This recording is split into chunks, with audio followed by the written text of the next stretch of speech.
Shalom, shalom, nous sommes dans notre émission sur le temps de la sagesse avec votre humble serviteur, le révérend Thierry Panda.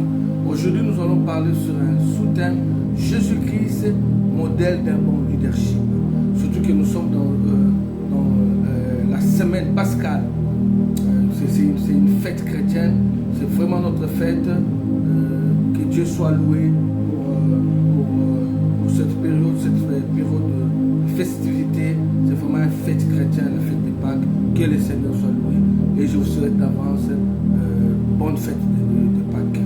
Alors, Jésus-Christ, modèle d'un leadership, d'un bon leadership.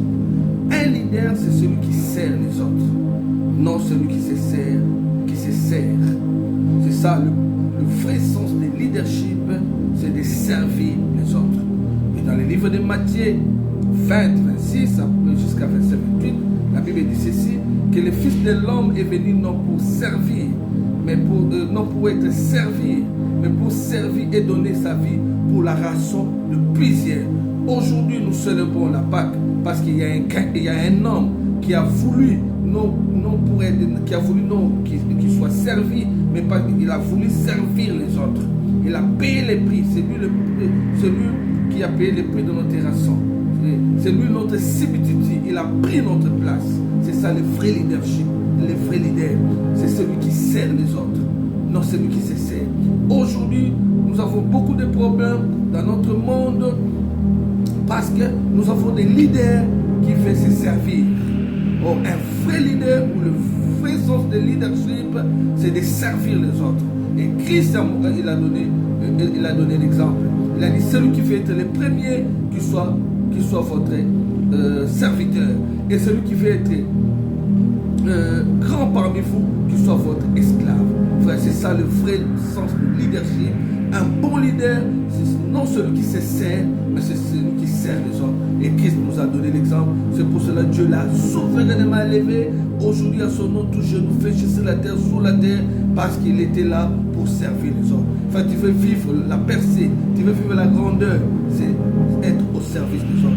C'est pour ça que vous allez voir, même les gens qui ont marqué l'humanité, même la Bible dit, la nature ne vous enseigne tel pas. Je ne vais pas citer les noms, c'était des gens qui ont payé leur prix. Ils ont fait la prison pour une cause commune. Quand tu combats, ton combat est pour une cause commune. Dieu va t'honorer.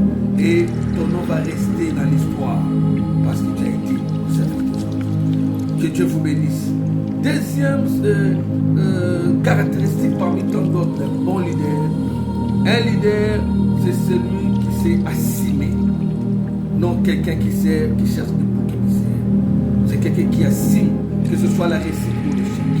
Un leader n'est pas quelqu'un, lorsque les choses marchent bien, il s'accapare. Mais lorsque les choses ne marchent pas, il va indexer les autres. Un leader, c'est celui qui assume. Vous allez remarquer, lorsqu'on est venu même arrêter Jésus, lorsqu'on l'a vendu, Judas, il est allé vendre Jésus, mais il était entouré avec ses disciples. Il a dit,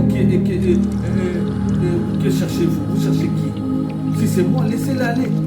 Donc vous voyez, et ça n'a pas tout dans le Jésus l'a accepté de Bruxelles. Il a dit, si c'est moi qui vous êtes venu chercher, laissez-les partir. Laissez les 11, les 10 partir. C'est moi. C'est quelqu'un qui assume. Ce n'est pas le cas d'Adam et Ève. Lorsqu'il a fait la femme, il a commencé à affronter la femme. Voici celle qui est os de mes os, chair de ma chair. Mais lorsque les choses ne marchent pas, il a voulu accuser Dieu. C'est la femme que tu as mis à mon côté. Non, un leader, c'est celui qui assume, que ce soit la réussite ou l'échec. C'est ça un vrai leader. Lorsqu'on a venu arrêter Jésus, il a assumé. Il a assumé. C'est très important. C'est la deuxième caractéristique d'un bon leader parmi toi dans d'autres. Troisième caractéristique d'un leader, c'est celui qui a le sens d'anticipation. Comme j'ai l'habitude de dire, comme nous avons l'habitude de dire, gouverner c'est prévoir et ne rien pouvoir c'est pas gouverner.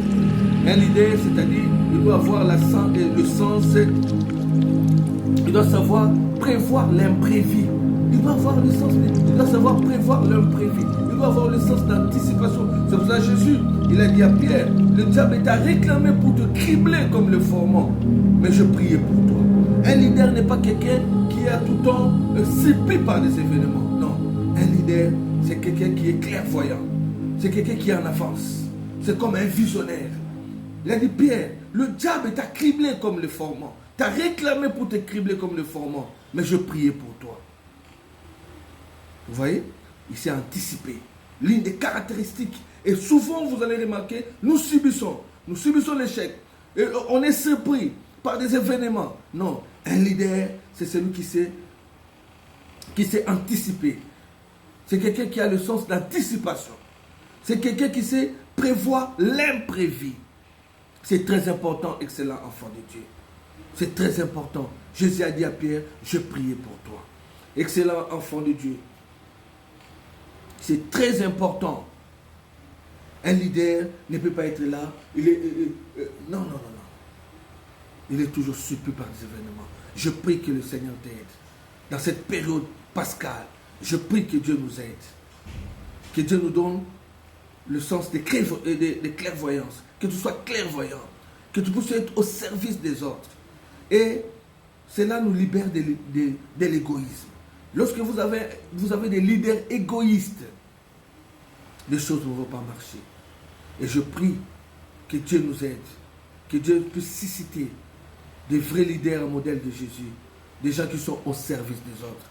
Frère, tu vas laisser ton nom dans l'histoire de l'humanité. Comme il y a d'autres personnes qui ont accepté la prison pour une cause commune. Aujourd'hui, ils sont morts. Je ne vais pas citer beaucoup de gens pour des causes nobles.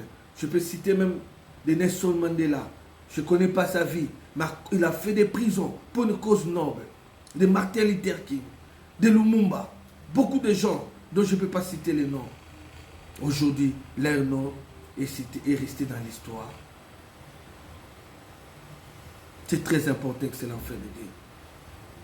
Je prie que dans votre pays, que Dieu suscite des gens avec un grand cœur. Jésus, il était un homme qui avait un grand cœur. Le problème, ce n'est pas de citer le nom de Jésus. Le problème n'est pas de prêcher l'évangile. Que Dieu nous donne un bon cœur. Un cœur de partage.